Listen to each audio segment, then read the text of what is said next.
When the Gemara at the bottom of Daf Chav Zayin Amud Beis, quoting the Mishnah where it says Hatekeya letoicha boir or letoicha dus chulu. If someone blows the shofar into a pit or something similar to a pit, so then if he hears the sound of the shofar, he's yaitze. But if he hears an echo, he's not yaitze.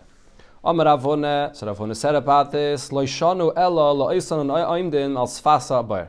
Those that are standing outside the boir, and the shofar is being blown inside the boir, so then there the nature is that you're going to hear an echo from inside the pit.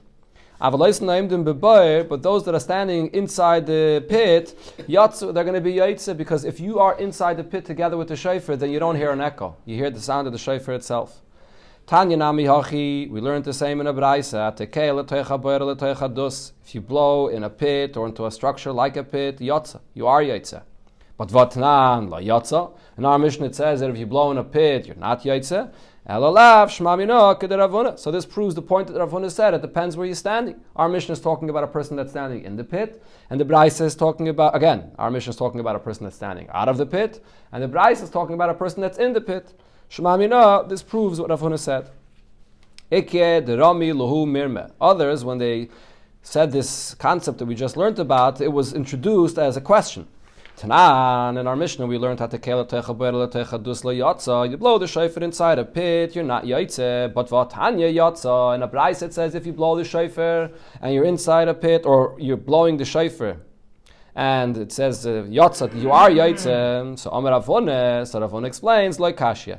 It's not a contradiction.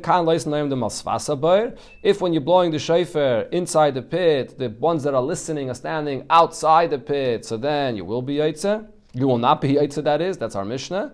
But if you're standing inside the boir, inside the pit, so that's where you are yaitze. You're hearing the sound of the shofar and not a sound of the echo. Zok to Gemara, Omar Rabba. So Rabba said as follows: Shoma miktsas tkiya b'boir. You heard part of the shofar when it was blown inside the pit. Miktsas tkiya al sfasa boir. And you heard part of the tkiya when it was blown outside the pit. Yatsa, you're yaitze. So Rashi says at this point, the Gemara was thinking what we're talking about over here is there's two people. There's one person that's standing outside the pit, and then there's the person with the shofar. And he, when he starts blowing the shofar, he's inside the pit, and then midway of blowing the shofar, he comes out of the pit. So you heard part of the sound of the shofar when he was blowing it inside the pit, and the other part you heard when he came out. So you only heard a half a tkiyah, the other half you heard an echo. So he says, Rabbi says, you're yaitze. Miktsas tkiyah kaidem sheyal amud hashachar. If you heard part of the tkiyah of the shofar before the morning star comes up, which is not the time of tkiyah shofar, as Rashi brings the pasuk, we learn out from Yom Teruah that you have to blow the shofar only by day and not by night. So part of the tkiyah was from before the morning star came up. And part of the tkiyah was blown after the morning star comes up. Lo yatsa, you're not going to be yaitze. So the statement of Abaye, the first half and the second half, seem to contradict each other. So Amalei Abaye asks Rabbe,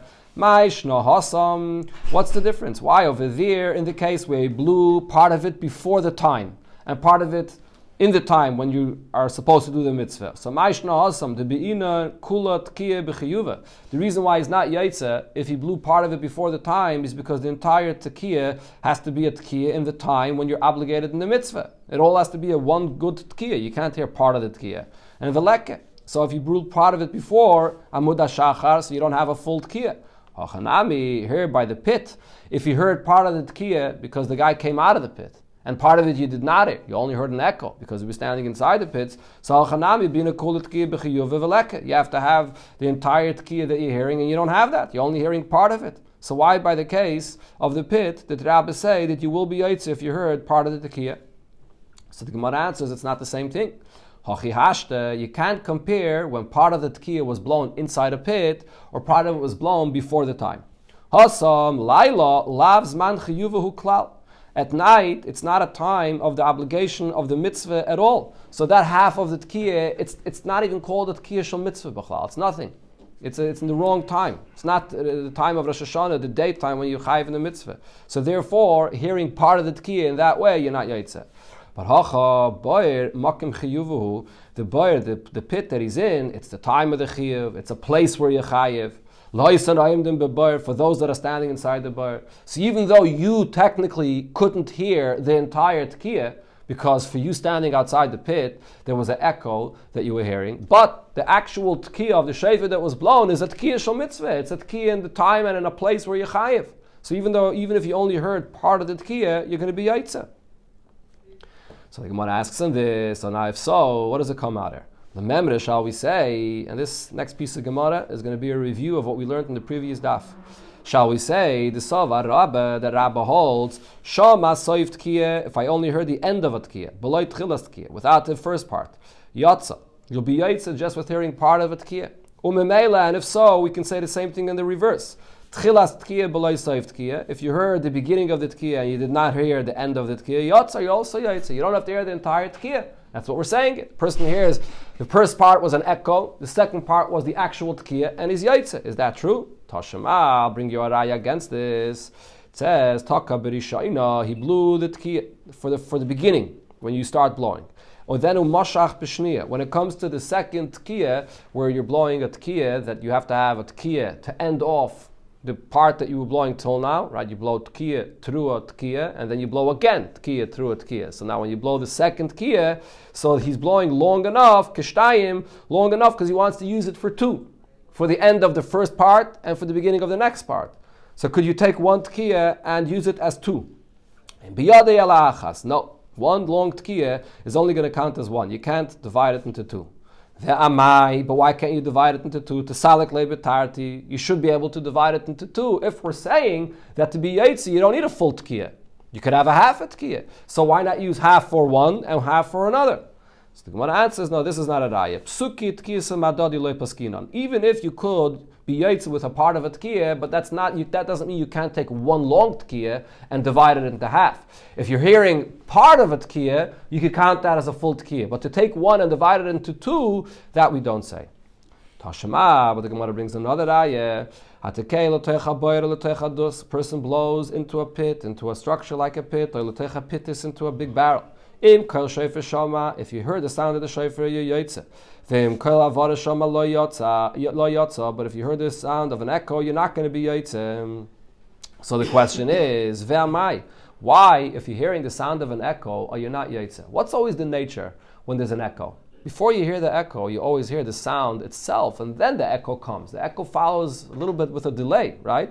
So leipik betchilas tkiyah mekamid ela arviv kola. You should be yaitze with the sound of the shofar that you're hearing before the sound of the echo follows and mixes in with the sound of the shofar. And just hearing part of the sound of the shofar should be good enough. So from this very halacha that we're speaking about regarding the pit, I see that hearing part of the sound of a shofar is not good enough. You have to hear the entire tkiyah. So therefore the Gemara now rejects the pshat that we said before. And for the Gemara, ki ka'amar Rabba. When Rabba was talking about a person that heard part of the tkiyah that was blown inside the pit and part of it blown outside the pit, we're not talking about two different people. One person that's standing outside and one person that's standing inside blowing the shofar. We're talking about one person. There's one person inside the pit. So the Gemara, it's the person himself. He blows the shofar inside the pit, and while he's blowing the shofar, he's walking out or he climbs out of the pit.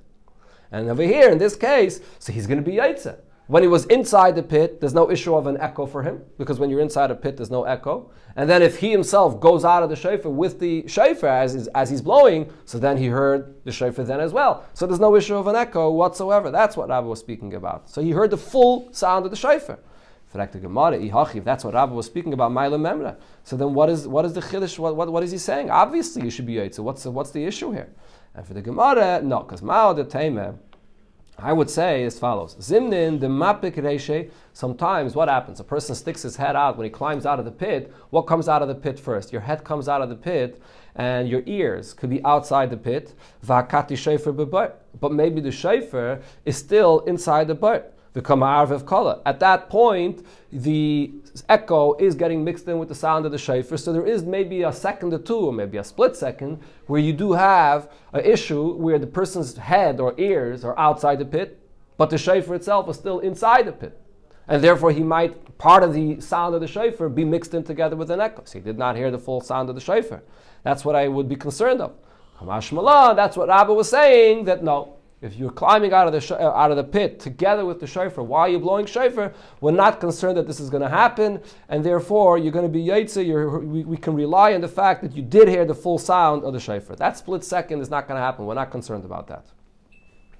Rav Yehuda said, "B'shofar shel oila." If a person is blowing with a shofar that comes from a carbon oila. So Rashi explains, we're talking about over here, the person took the shofar off the body of this ram that was dedicated for a carbon when it was still alive. And he cut it off to use it for a shofar. Lo yitka, you're not allowed to blow with it. But vim taka, if you did go ahead and blow with it, yatsa. Once you did blow with it, you will be yaitza. B'shofar shel shlamim, if it's a shofar that comes from a carbon, which is a shlamim, so that lo yitka, you're not allowed to blow with it. But vim taka, if you did blow with it, lo yatsa, you're still not going to be yaitza. So the Gemara now explains, what's the difference? What's the difference if it's coming from the ram that's a carbon oila, or if it comes from a carbon shlamim? So the Gemara explains, my time, what's the reason for this? So now the difference between oila and a shlamim is, oila is kachik kachim, and a shlamim is kachim kalam. And there's a difference between the two regarding the halacha of me'ila. Me'ila is when you misuse hektish, and then you're obligated to pay back with a fifth and with a carbon. There's a specific halacha of me'ila, right? So where does this halacha of me'ila apply? So the Gemara explains. Oila bas me'ilahi. Oila, which is kachim kachim, over there, the halacha of me'ila is applicable. Over there the Torah says that you're not allowed to use it, and if you do, the halacha of me'ila applies. All of the details of me'ila apply. And what's one of the interesting halachas about me'ila?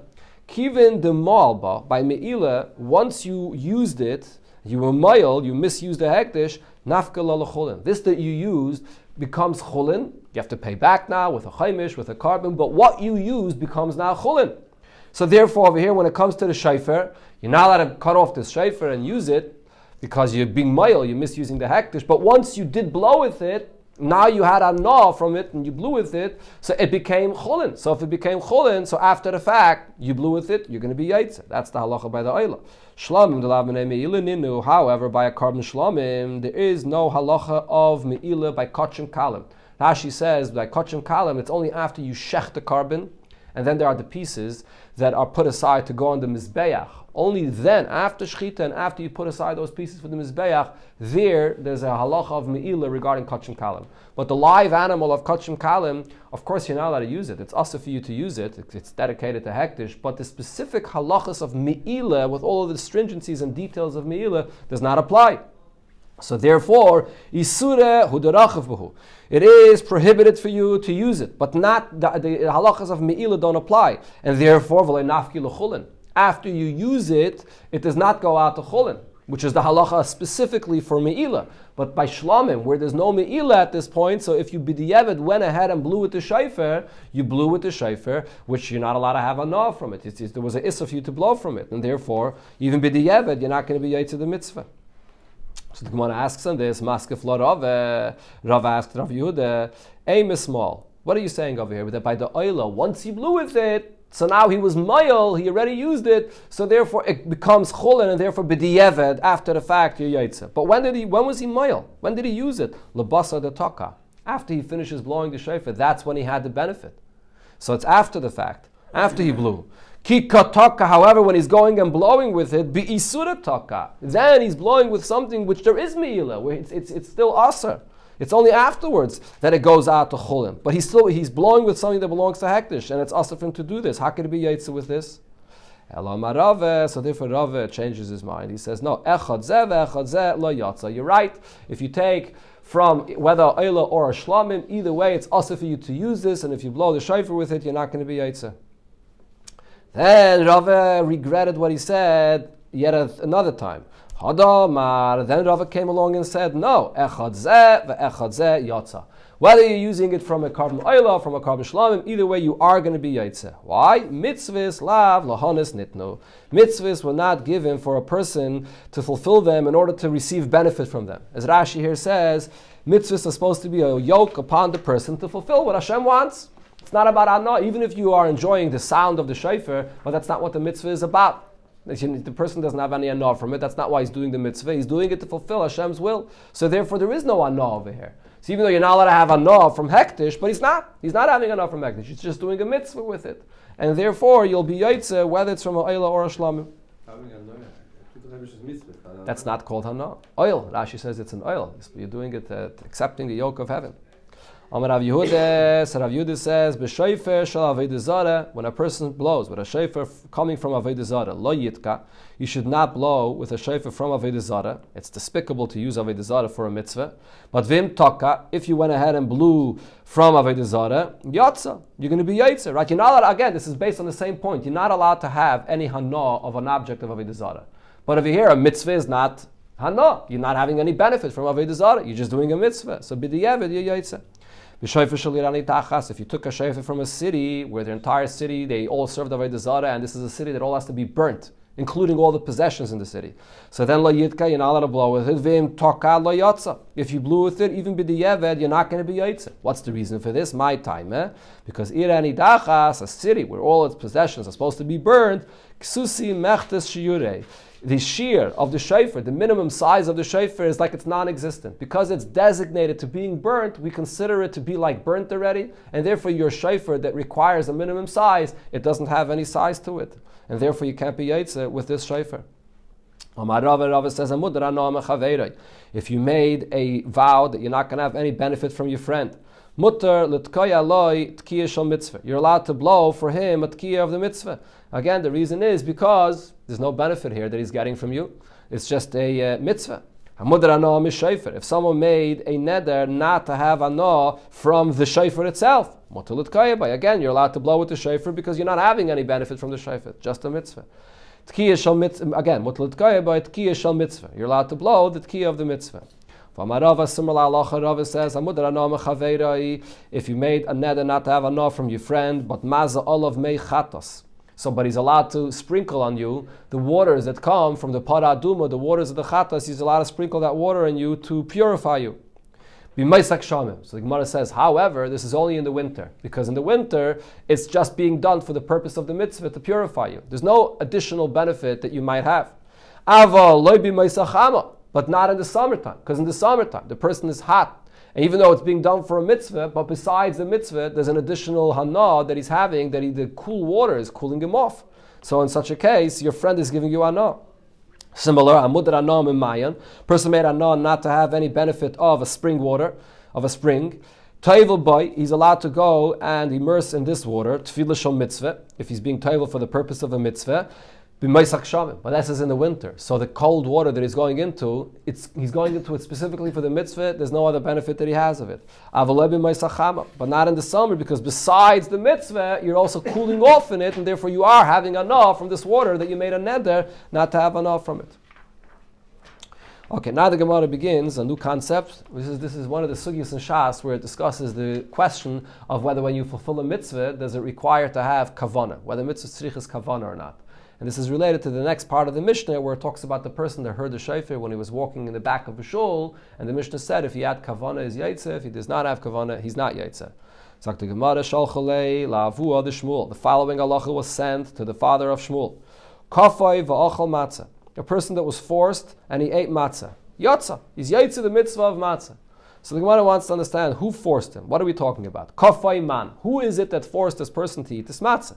Ilay me kafai shed. Is this a shed that forced him? In other words, there's some kind of evil spirit that overcame this person, some kind of something, the person lost his mind and he just ate matzah against his will, and then you're saying that he's going to be yaitze, but is that true? Vatanya, we learn in a braisa. Itim chalem, itim shaita. A person that he's not fully mentally stable. Sometimes he's well, and sometimes he's not. He acts like a shaita. He's not fully there. So what's the halacha? Keshehu chalem, when he's well, when his mind is there. So then he's like a regular, healthy person for everything. He's obligated to mitzvahs and so on. Keshehu shaita. However, when this spirit grabs hold of him and he loses his mind and is like a shaita, so then he has a halacha of a shaita. He's not obligated in any mitzvah. So here we can't say that this person was forced to eat the matzah because some kind of a spirit overcame him, because then he's a shaita. He's not yaitz the mitzvah. Ravashi explains, what does kafai mean? Shekafu parsim. Goyim came and forced this person to do the mitzvah of matzah. So he did it against his will because Goyim came and forced him to do this. And he's yaitz even though he was not interested in doing the mitzvah. So Rava says, Zaysay Meres. What does this teach me? Hatekeya, l'shir, similar by shofar. If you blow a shofar for the purpose of the musical sound of the shofar. Or Rashi has another gears in the Gemara as well, that hatekeya l'shed, a person blows the shofar because he wants to use this sound of the shofar to get rid of some bad spirit that's there. So he's not blowing it for the purpose of the mitzvah at all. No kavanah for the mitzvah. Yatsa. Will be yaitza. Just like when you eat matzah, when someone's forcing you. Frag the Gemara, pshita. What Rava here said is obvious. What Rava is saying is identical to the point that Avur the Shmuel said.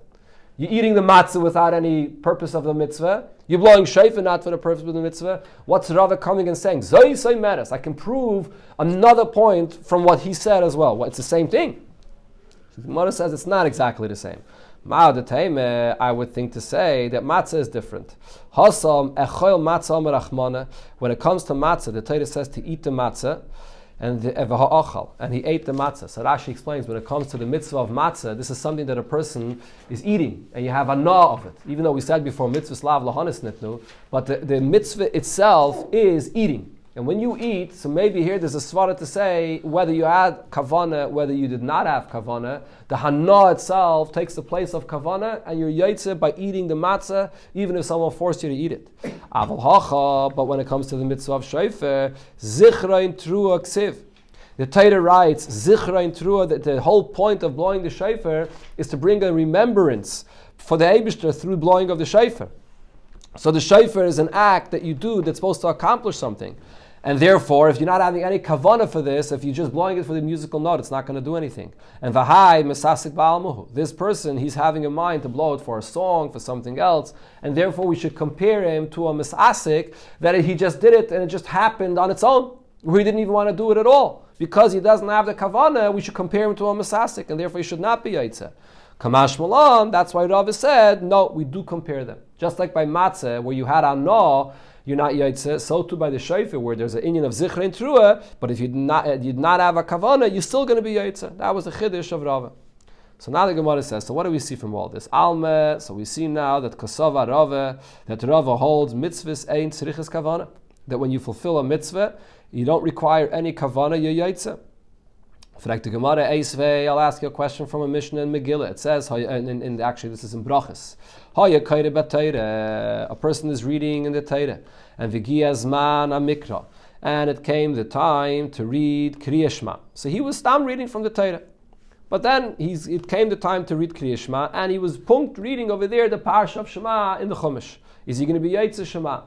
So the Mishnah says, in Kiven Liba Yatza, if he had the intention to do it, to read it for the mitzvah, he will be Yaitze. Vim Lav Yatza, if not, he's not Yaitze. So you clearly see in the Mishnah that mitzvahs do need a kavana.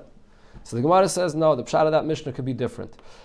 So the Gemara explains the question here. My love, Kiven Liba Yatzes. Don't you think that it means over there that if he has the kavana to be Yaitze, only then will it be Yaitze? So the Gemara says, not necessarily. Likrais. He has to have a mind to actually read it properly.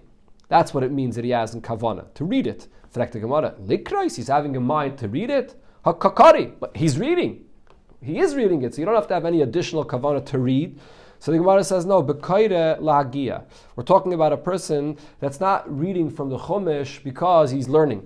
He's reading it because he's proofreading a Sefer Torah to see that it's written properly.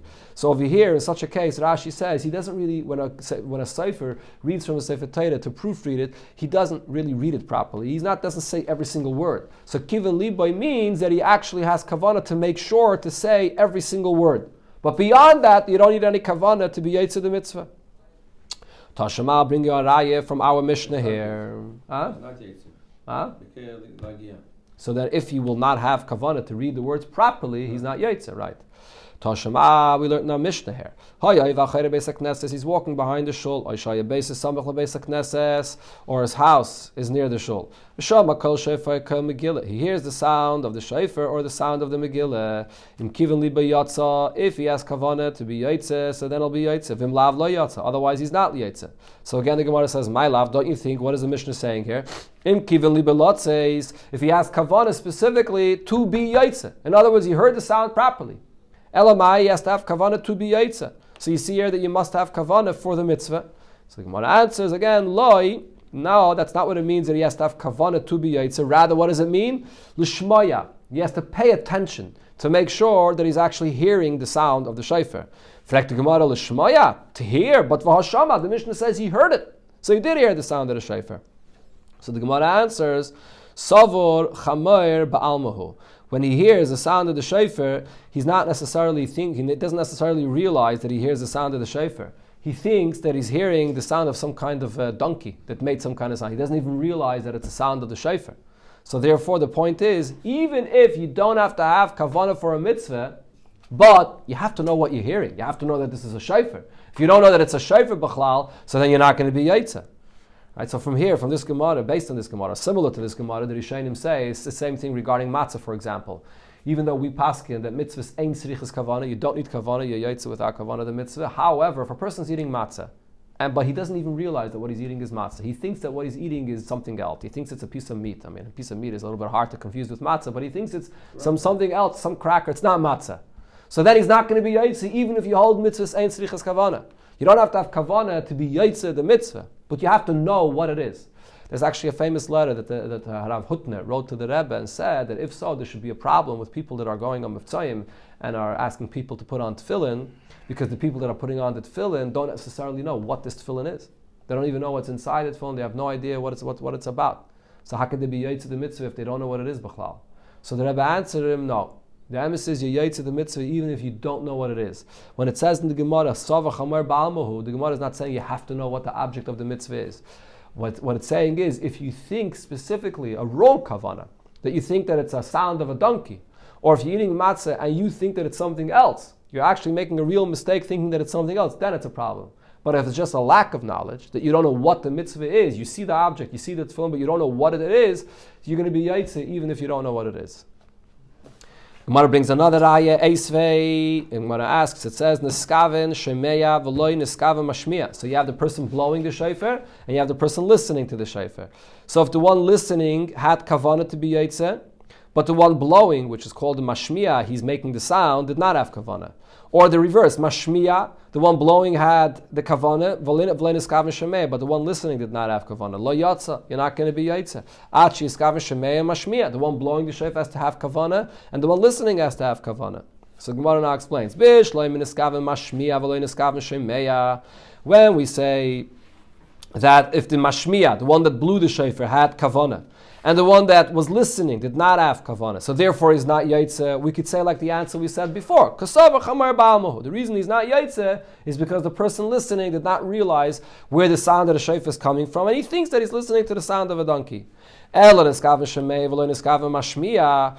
the case of a person that, when we say that the person that heard had kavanah to be yaitze, but the person that's blowing does not have kavanah to be yaitze, so what does that mean? What does it mean that he, when he blows the shofar, does not have kavanah? Lav, don't you think this means b'tekeya l'shir? That he's blowing the shofar just for the purpose to make the musical note of the shofar. And therefore, what does it say over here? That he's not going to be yaitze. If he does not have the kavanah for the mitzvah, he's not going to be yaitze. So the Gemara answers, no, it's not a raya. Dilme de kamenabech navuchi. Maybe over there, even the person that's blowing, so Rashi says menabech navuchi means it's like a bark. Like you have the sound of the shofar that's coming out like a bark, meaning, so according to Rashi, it's not the shiur of the sound of the shofar. So he's not making sure to blow the right amount of the length of how long the sounds of the shofar have to be. So that's why you're not going to be yaitze. You have to make sure that it has the right length of the sound of the shofar. Taisva says even if it does have the right length of the sound of the shofar, but sometimes the person blows into the shofar and he's not even intending to make the sound b'chlal. This is what's called misasik. When a person is blowing into the shofar to clean the shofar or for some other purpose, and the sound comes out by accident. Over there, everybody agrees that you're not going to be yaitze because you didn't even intend to blow b'chlal. Okay, so the Gemara refuted all of these things over here, so we remain with the point we said before that you don't need kavanah for a mitzvah. Amalei Abaye, so now based on this, Abaye asks a question, so if so, Ela Meyato, that you don't need kavanah, and even without kavanah, it's as good as having kavanah. That's what Rashi says here. So Hayasham b'shmini b'sukkah, a person that sleeps in the sukkah on the 8th day, Shmini Atzeres. So Yilke, you should get malchus for this. What's the point? This is a lav of Bal Taisif. You're adding a day to the Yontiv of Sukkot. So now usually we would say the reason why there's no Bal Taisif is because you're not sleeping in the Sukkah for the mitzvah. Maybe you're sleeping in the sukkah because there's a suffix if the eighth is whether the eighth is the seventh day or not, or because you don't have anywhere else to sleep, but you're not having kavanah for the mitzvah, so therefore you wouldn't get baltaisiv, you wouldn't get malchus for baltaisiv. But if now we're saying that you're yait to the mitzvah even without kavanah, so if you sleep in the sukkah on the eighth day, you should get malchus for that. Amaloi, so Abai answers him, no, by baltaisiv, there's no baltaisiv here. Why not? Shani oimer, I say, mitzvahs eina over alein ela bezmanon. The lav of baltaisiv is only if you add to the mitzvah in the time of the mitzvah. On the eighth day, it's not the time of the mitzvah, so there's no baltaisiv. It's not a sukkah. Huh? It's not a sukkah. Well, he's adding though. He's considering it a sukkah, and he's adding. Okay. Maybe what you're saying is the point of the answer to the Gemara. Because it's not the time of the mitzvah, so it's like it's not a sukkah anymore. Maybe. So the Gemara asks him this: is this true? That if it's not the time of the mitzvah, there's no baltaisiv? Masiv Rav Shimon bar Abba. So Rav Shimon bar Abba asks as follows. This is regarding the mitzvah of Birchas Kayanim. Minayin lekayin sha'ayla leduchen. A kayin that goes on the platform to bench the Yidden, shelo yaimar. So he shouldn't say to himself, Hayel v'nasna li Torah l'shus levarach es Yisrael. Since the Torah gave me permission to bench Yidden, Eisev bracha achas b'shali. Let me add a bracha that the Torah says more than the Yivarechacha that the Torah says, my own bracha. Kagayin, he's going to add and say, Yosef, Hashem lakeichem, again, Hashem lakei aviseichem, Yosef aleichem. He's going to give his own bracha, taking the lashon of this pasuk. Talmud Laima, so the pasuk says, Lo seisifu ala davar. This is the law of baltaisiv. You're not allowed to add to the brachas that the kainim are supposed to bench the Yidden. That's the braisa. Now the Gemara asks, but over here, kivin the baruch. If the kain already benched birchas kainim, so baruchle, he already benched him. So the time of the mitzvah is done already. He did the mitzvah already. Ve'katani, and nevertheless it says the avar, that he is over on the lav of baltaisiv even after the time of the mitzvah is over. So you see over here that there is baltaisiv after the time of the mitzvah. Sorry. So the Gemara says, Hacha b'ma'askinam, but the loisiyim. No, that braisa telling a kohen not to add to the mitzvah is speaking about a kohen that did not yet finish birchas kohenim. He's in the middle. That's when he's not allowed to add. Frag the Gemara, but vatanya see him. In a braisa we learned clearly, even if he did finish, he still should not add his own bracha. So the Gemara explains, siyim bracha achas. There's 3 brachas in birchas kohenim. So when it said he finished one, but he didn't finish completely. Frag the Gemara, but vatanya, we clearly learned in the braisa, siyim kol berchaisav. He already finished all of the brachas of Birchas Kayanim, and even then, he's not allowed to add. So you see that even after the time of the mitzvah, he's still not allowed to add. Answers the Gemara, Shani, Hacha, by Birchas Kayanim, it's different. Kivin, the Ilu Misrabile, Tzibura Achrine, if after you finish benching the Yidden in one shul, so he encounters people of another shul that don't have a Kayan, and he has to bench for them, Hadam Avarech, so he has to bench for them again, Kule Yayim Nizim Nehu. The entire day is considered to be the time of the mitzvah. So therefore there's still baltaisiv. And the Gemara brings the source for this. Where do I see this concept? That if this is a mitzvah that could still be done for the remainder of the day, it's still the time of the mitzvah. So the Gemara brings another Mishnah that discusses the lav of baltaisiv. The Tanan, we learned in a Mishnah regarding baltaisiv by karbonis. What happens if hanitonin b'matona achas, you have a carbon that's supposed to be sprayed on the mizbeach just one time. That's by a b'choyer. We say it every day. B'choyer and meiser. You spray it only one time on the mizbeach. So the blood of one b'choyer got mixed with another b'choyer. So they're both sprayed on the mizbeach only once. So there is no problem. You know, matana achas. So you spray it on the mizbeach once. Matan dalad b'matan dalad. If you have a carbon like a shlomim or a osham, oila toid, as Rashi here brings, so they have to be sprayed on the mizbeach 4 times on the 4 corners. So 2 karbanis that both of them are sprayed 4 times got mixed together. It's also no problem. You know, matan dalid, so you spray them 4 times. But now how about matan dalid b'matan achas? A carbon that's sprayed 4 times in the mizbeach got mixed with a carbon that's sprayed once in the mizbeach. So what do you do now? How much do you spray? Once or 4 times? It's mixed together. So there's a machlekes here. Rabbi Eliezer says you not b'matan dalid. You have to spray in the mizbeach 4 times. Rabbi Yeshua, no, we're going to do the opposite. You're going to spray in the mizbeach only once. So now they explain their argument here. So Rabbi Eliezer tells Rabbi Yeshua, al bal tigra. If you're going to spray only one time, when you're supposed to spray 4 times, so you're over on bal tigra, which is the opposite of bal taisif, when you're minimizing the amount of the zrikis for the mitzvah. Amalei Rabbi Yeshua. So Rabbi Yeshua says, and what's with what you're saying? Harei oiver al bal taisif. According to you, he's spraying 4 times, so he's spraying extra. Amalei Rabbi Eliezer. So Rabbi Eliezer says, Leinema bal taisif el keshu ba'atzmai. The problem of bal taisif, adding to a mitzvah, is if it was for itself, and you decide to go and add to the mitzvah. If you're only adding because it got mixed, because you have a doubt how much to spray, that's not bal taisif. So Rabbi Yeshua says, so the same thing also, I say to you that there's no bal tigra unless it's for itself, but it's because if it got mixed, and that's why you're spraying only once, there's no bal tigra. But now here there's another point. Another point Rabbi Yeshua says, even if you're going to say that there is bal taisif, or there is bal tigra, between the two of them, what's better? Which one should we choose? So he says as follows. If you're not going to give all 4, you're going to spray only 1 time, avarta al bal tigra, you are going to be over on the lav of bal tigra, minimizing what you were supposed to spray, but you're being over this lav, but you don't do an action when you're over the lav. It's you're spraying only once. So this is a lav that's without an action. That's better. But kashenasato, if you are going to spray 4 times, avarta al bal taisif, you're going to be over on bal taisif, and you're being over on a lav, and you're doing an action. You're spraying 4 times, you're spraying 3 times extra. Okay, so this till here is the Mishnah. So here we see that there could be an issue of bal taisif when you have a carbon that you should have only sprayed 1 time and you're spraying extra times. So the Gemara now is going to say, here we see that there's bal taisif even after the mitzvah is done. Now over here, once you sprayed 1 time, which is enough for the b'chayr, so for the b'chayr the mitzvah is done.